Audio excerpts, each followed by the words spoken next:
사도신경으로 신앙 고백하시겠습니다. 전능하사 천지를 만드신 하나님 아버지를 내가 믿사오며 그 외아들 우리 주 예수 그리스도를 믿사오니 이는 성령으로 잉태하사 동정녀 마리아에게 나시고 본디오 빌라도에게 고난을 받으사 십자가에 못 박혀 죽으시고 장사한 지 사흘 만에 죽은 자 가운데서 다시 살아나시며 하늘에 오르사 전능하신 하나님 우편에 앉아 계시다가 저리로서 산자와 죽은 자를 심판하러 오시리라. 성령을 믿사오며 거룩한 공회와 성도가 서로 교통하는 것과 죄를 사하여 주시는 것과 몸이 다시 사는 것과 영원히 사는 것을 믿사옵나이다. 아멘. 오늘 함께 보실 말씀 시편 113편 4절에서 9절까지 말씀입니다. 구약성경 887면에 있습니다. 구약 887페이지 시편 113편 4절에서 9절 말씀입니다. 야훼는 모든 나라보다 높으시며 그의 영광은 하늘보다 높으시도다. 야훼 우리 하나님과 같은 이가 누구리요? 높은 곳에 앉으셨으나 스스로 낮추사 천지를 살피시고 가난한 자를 먼지더미에서 일으키시며 궁핍한 자를 거름더미에서 들어 세워 지도자들 곧 그의 백성의 지도자들과 함께 세우시며 또 임신하지 못했던 여자를 집에 살게 하사 자녀들을 즐겁게 하는 어머니가 되게 하시는도다. 할렐루야. 시편 113편이 그렇게 길지 않은데 어제에 이어서 두 번에 나누어서 말씀을 살펴보려고 합니다. 3절까지는 야훼의 종에게 찬양하라고 명령하신 말씀의 의미에 대해서 살펴봤습니다. 4절부터는 하나님을 찬양할 이유를 이야기합니다. 3절까지 무조건 맥락도 없이 이유도 없이 하나님 찬양하라고 하더니 그 이유를 이제 4절에서 이야기해주고 있는 겁니다. 찬양의 대상이 되는 하나님은 과연 어떤 분인가? 그것을 얘기하고 있는 것이죠. 자, 찬양은 우리의 기분이 좋고 우리의 환경이 좋고 우리의 마음에 드는 일이 생겨서가 아니라 응답받은 다음에 찬양하는 것이 아니라 우리의 환경과 기분과 마음에 상관없이 하나님을 찬양하는 것입니다. 그렇게 먼저 찬양의 선후관계를 정리한 후에 시인은 이제 비로소 찬양의 이유를 제시하고 있는 것이죠. 4절 말씀입니다. 야훼는 모든 나라보다 높으시며 그의 영광은 하늘보다 높으시도다. 우리 하나님은 높으신 하나님입니다. 그의 영광은 하늘보다 높으시다. 뛰어나신 하나님, 세상과 만물을 초월하신 하나님. 특별히 고대 세계에서 높다라고 하는 것은 얼만큼 뛰어난가를 의미하는 것이기 때문에 우리 하나님이 높으신 하나님이다 라고 하는 것은 가장 뛰어나신 하나님, 가장 힘센 하나님, 이런 의미로 읽히게 되는 것이죠. 우리 하나님은 우리가 범접할 수 없이 높으신 하나님이다 라는 것을 시인이 노래하고 있습니다. 그리고 5절입니다. 야훼 우리 하나님과 같은 이가 누구리요? 높은 곳에 앉으셨으나, 여기는 원래 높은 곳에 앉으셨도다 이렇게 끝나야 되는 거예요. 우리 하나님처럼 그러한 분이 어딨어? 온 세상에 가장 높은 곳에 앉으신 분이야 라고 노래하고 있는 거죠. 모든 종교가 자기 신들이 뛰어나다라고 하지만 그 어떤 신도 하나님과 같은 분은 없다. 하나님만큼 높이 있는 신은 없다라고 지금 시인이 노래하고 있는 것입니다. 그런데 더욱 놀라운 하나님의 모습이 등장하죠. 이 5절 끝부분에 나온 것처럼 앉으셨으나 그러나 라는 말이 그 의미를 더한 것입니다. 놀라운 것은 뭐냐? 시인이 우리 하나님과 같은 분, 하나님과 같은 다른 이는 없다라고 한 가장 큰 이유는 우리 하나님이 정말로 높으신 분이기 때문이기도 하지만 거기에서 반전이 있는데 그 하나님이 스스로 낮추사 천지를 살피시고 스스로 낮추셨다는 거예요. 하나님께서 가장 높은 곳에 있는 하나님께서 자신을 스스로 억지로 누가 끌어내려서가 아니라 스스로 낮추셨다. 그래서 어떻게 하셨다? 세상을 살피신 겁니다. 천지를 살펴보신 겁니다. 천지를 살피시기 위해서 하나님은 사실 그냥 높은 곳에 계셔도 됩니다. 위에서 내려다 보면 다 보입니다. 그런데 굳이 하나님께서 스스로 낮추사 천지를 두루 다니며 살피시는 것을 이야기하고 있는 겁니다.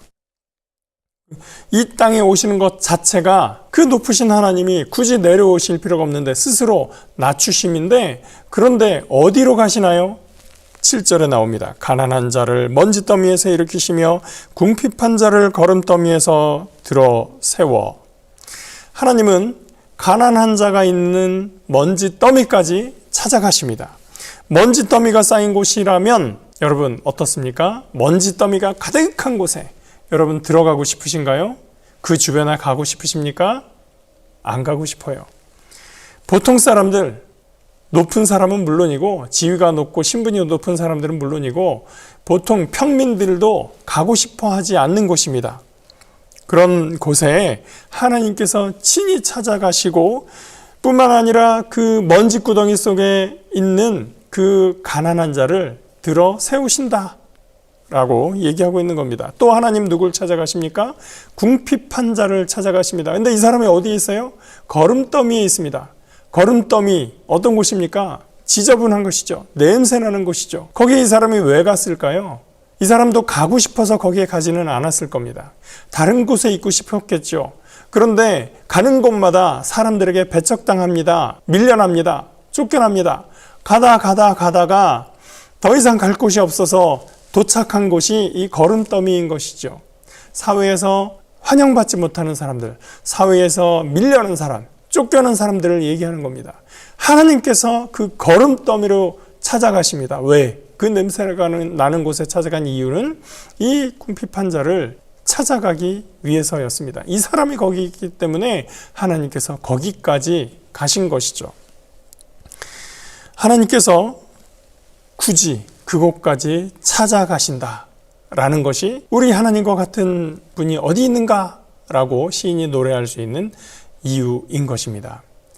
나빌 쿠레시라고 하는 사람이 있었습니다. 이 사람이 원래 무슬림 신자였었는데요. 기독교인들과 논쟁하면서 우리 무슬림의 알라가 얼마나 위대한지 내가 증명하겠다라고 수시로 논쟁하고 그러려고 열심을 가지고 있던 사람인데, 하나님에 대해서 알면 알수록 그 논쟁을 하기 위해서는 자기가 그 신이 어떤 신인지 알아야 되기 때문에 성경을 읽고 그러다가 하나님을 만난 사람입니다. 그래서 기독교인이 된 후에 목회자까지, 목사 안수까지 받아서 하나님의 이름을 증거하고 예수님을 선포하고 그러다가 몇 년 전에 34살의 나이로 세상을 떠나고 말았습니다. 이렇게 훌륭한 분이 오래오래 활동하고 사역을 했었어야 되는데 참 안타깝게도 이 사람이 너무나 젊은 나이에 세상을 떠나고 말았죠.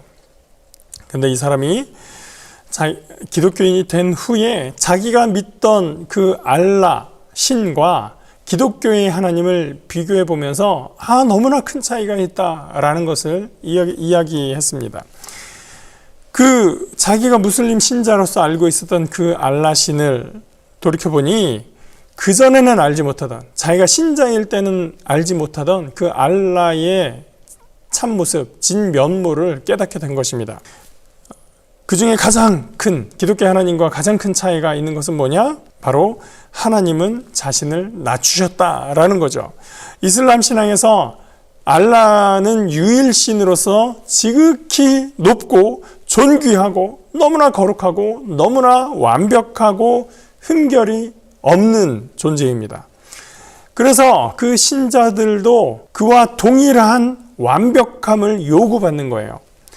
흠이 있어서는, 조금이라도 흠이 있고 조금이라도 율법에서 어긴 모습이 있으면 알라신에게 다가갈 수가 없는 것입니다. 신자는 완전해야 되고 그 완전함을 이루지 못하면 어떠한 경건의 모습을 갖췄다 하더라도 완전하지 못함 때문에 가차없이 형벌을 받는 것이 이슬람 신앙이라고 하는 거죠. 반면에 기독교의 하나님은 그냥 유일신이 아니라 삼위일체 하나님입니다. 나 홀로 높이 거룩한 하나님이 아니라 성부, 성자, 성령 하나님이 함께 하시는 삼위일체의 하나님인 거죠. 외로운 하나님, 나 혼자, 나 홀로 독야청정, 그러한 신이 아니란 얘기입니다. 기독교 하나님도 높고 거룩하시고 완전하신 하나님입니다. 거기까지는 똑같은 것 같지만 가장 큰 차이가 뭐냐? 기독교 하나님은 자신을 낮추시고 성육신하여 사람들을 위해서 자신을 내어주시는 그 사랑을 하신 하나님이라고 하는 거죠. 그래서 죽기까지 십자가에서 죽음을 당하시기까지 자신을 낮추신 하나님이다. 그것을 정확하게 얘기한 성경 구절의 빌립보서 2장에 있습니다. 6절부터 봅니다. 그는 근본 하나님의 본체시나 하나님과 동등됨을 취할 것으로 여기지 아니하시고 오히려 자기를 비워 종의 형체를 가지사 사람들과 같이 되셨고 사람의 모양으로 나타나사 자기를 낮추시고 죽기까지 복종하셨으니 곧 십자가에 죽으심이라. 이것이 다른 어떤 종교도, 이슬람은 물론 어느 종교에도 없는 우리 하나님의 모습입니다. 사랑하는 자들을 위해서 자신을 낮추시고 종의 형체를 가지실 뿐만 아니라 죽기까지 복종하시는 그 사랑의 하나님이 우리 하나님이신 것이죠. 그렇게 스스로 낮추어서 천지를 살피신 하나님이 또 어떤 하나님입니까? 8절 지도자들 곧 그의 백성의 지도자들과 함께 세우시며, 낮추어서 천지를 살펴서 가난한 자, 궁핍한 자를 찾아가신 하나님, 그 먼지구덩이 냄새나는 곳에서 이들을 일으켜 세우신 하나님께서 어떻게 하시냐? 지도자들의 곁에 세우십니다. 그들과 함께 같은 존귀한 존재로 세우신다는 거예요. 그러면 어떻게 됩니까? 여태까지 이 사람들을 멸시하고 조롱하고 배척했던 사람들이 민망해지겠죠. 부끄러워지겠죠. 그들이 자신들의 잘못을 인정할 수밖에 없죠. 자기들이 무시하고 멸시하던 사람, 조롱하던 그 사람들이 자기들보다 높은 지도자의 옆에 서 있는 모습을 보기 때문입니다. 우리 주변에는 가난한 자, 궁핍한 자들을 향해서 거리낌 없이 다가가는 분들이 있습니다. 냄새나고 지저분하고 불편하지만 그들에게 먼저 손 내밀고 먼저 다가가고 품어주는 분들이 있습니다. 예수님의 삶을 살아가는 사람들입니다. 하나님께서 스스로 낮추시고 예수님도 하늘보좌를 버리고 이 땅에 오셨습니다. 그런데 우리는 자꾸 올라가고만 싶어합니다. 자꾸 더 높아지고 싶어합니다. 더 부유해지고 싶고 더 잘 사는 데에만, 좋은 옷을 입는 데에만 관심을 가지려고 하는 것 아닌가라는 생각을 하게 되는 거죠. 또 9절 말씀입니다. 임신하지 못하던 여자를 집에 살게 하사 자녀들을 즐겁게 하는 어머니가 되게 하시는도다. 할렐루야.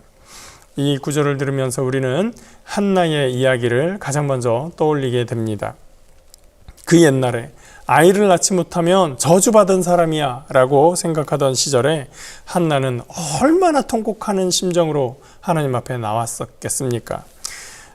작년부터 제가 아는 목사님이 기도 부탁을 하는 게 있었습니다. 우리 둘째가 아이를 가지려고 하는데 잘 생기지를 않아요. 목사님 기도 좀 해주세요 라고 목사님이 보는 분한테마다 기도해달라고 이렇게 부탁을 하시는 거였어요. 그래서 얼마 전에는 함께 모여서 통성으로 기도하고 막 그랬던 적도 있는데, 얼마 전에 지난주에 성탄절 지나자마자 26일 날 연락이 왔습니다.